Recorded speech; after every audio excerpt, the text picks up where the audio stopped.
How much time do you actually spend considering your future?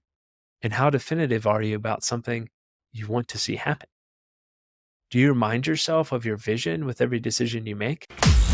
Welcome to the Physicians and Properties Podcast, the show where we teach you how investing in real estate can give you the freedom to practice medicine and live life how you want. Doctor! Doctor! Doctor! Doctor! Doctor!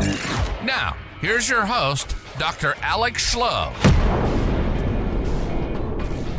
Hello, everyone. Welcome to another episode of the Physicians and Properties Podcast.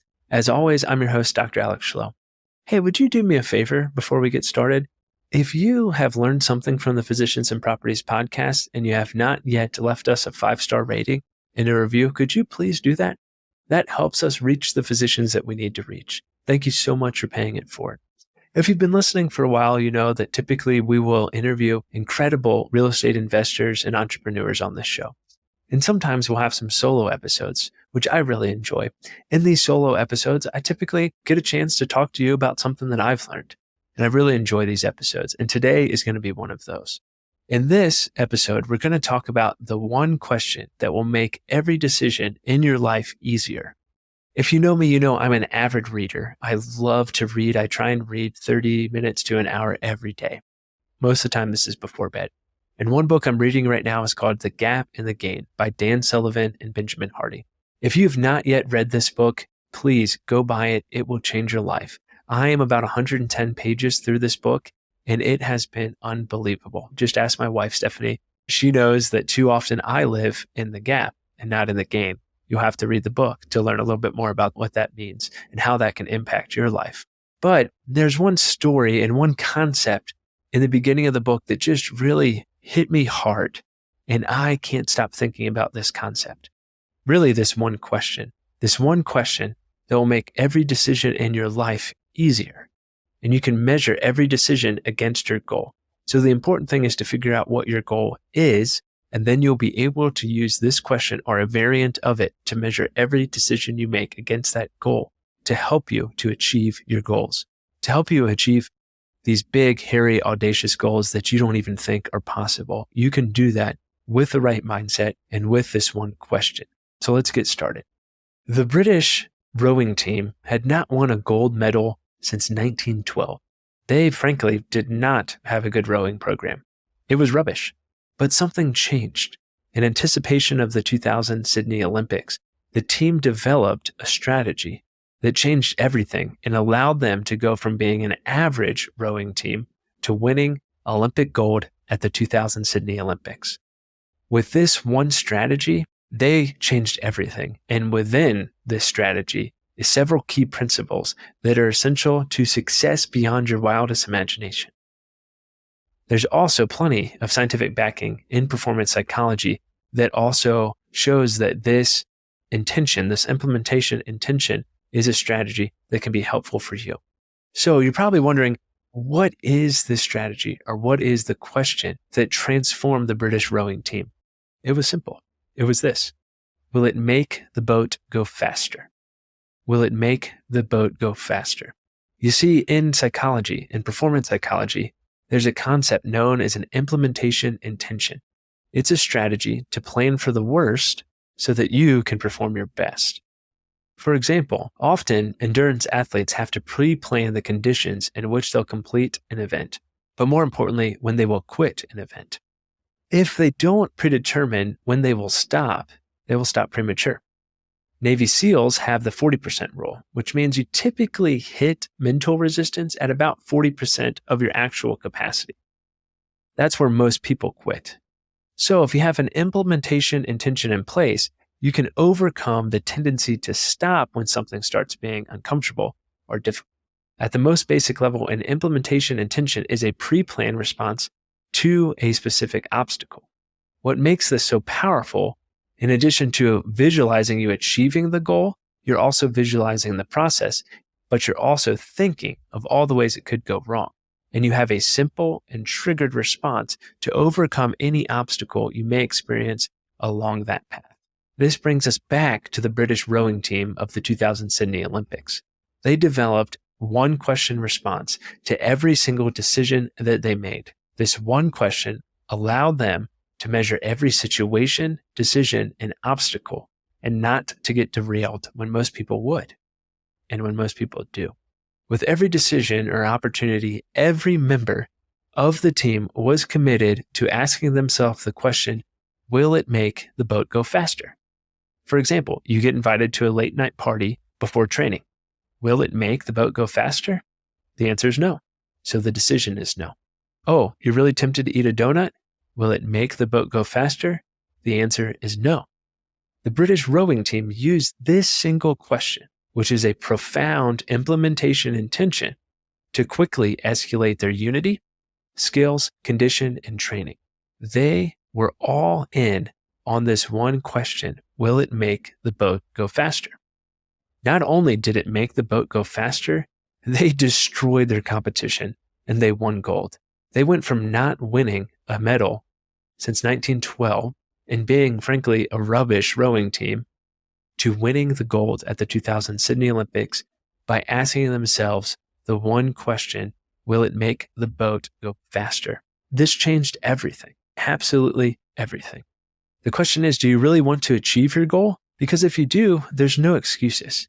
If you think this question or this type of thinking may be extreme or extensive, then maybe you don't actually want to achieve that goal. It's just an idea. It's just a shiny object. Someone who is this deliberate, like the rowing team was, and that focused about every decision they make, that person knows how to respond to challenges in their lives, knows how to overcome obstacles, and is going to succeed in whatever their goal may be. Another important consideration embedded within this story, within this question, is that they spent an incredible amount of time visualizing the future. Each time one of the members of the rowing team thought, will this make the boat go faster? They were visualizing and thinking about the success of the rowing team, which ultimately led to this gold medal. It's not necessary to spend every moment in the future, every moment thinking about the future. That will stop you from living out the process of getting there. And it's really important to enjoy the journey and enjoy the climb along the way. But with every decision that they made, they were reminded about the future. And with every decision you make with this framework, you're going to be reminded about the future that you want. How much time do you actually spend considering your future? And how definitive are you about something you want to see happen? Do you remind yourself of your vision with every decision you make? This is something I'm working on. I'm trying to spend more time visualizing my future, clarifying what my question will be for, will it make the boat go faster? And I think that this doesn't necessarily mean we have to ask this one question for every aspect of our life, but I think this framework could be set up through different aspects and different avenues of our life. For example, for work, it could be, will this help me take better care of my patients? If every decision is thought through that lens, or run through that lens, will this help me take better care of my patients? Yes or no? That makes things a lot easier. Same thing with at home.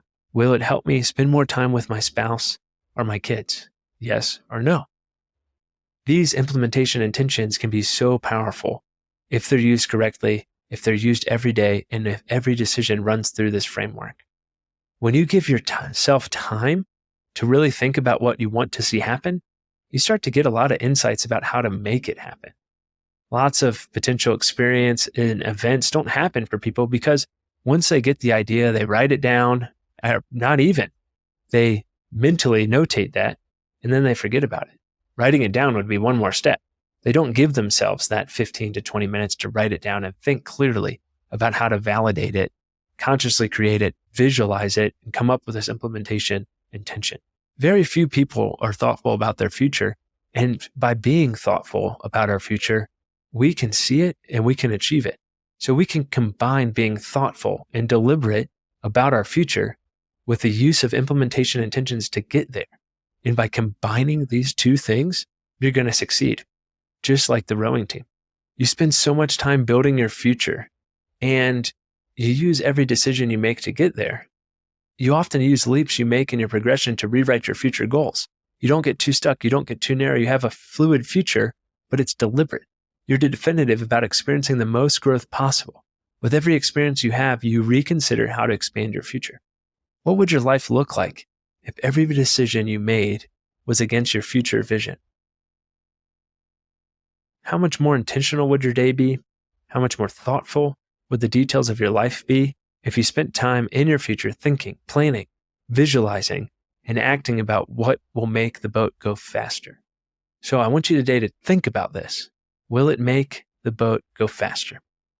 And like I said before, if you have not yet read The Gap and the Gain, there'll be a link to the book in the show notes, and it's an incredible read. And it's just really opened my eyes to a complete mindset shift that I so desperately needed. So without any further ado, thank you for listening to today's episode. If you gained something from it, if you learned something from it, or heck, if you have any great books that you also recommend, send them my way. I'll just love to read.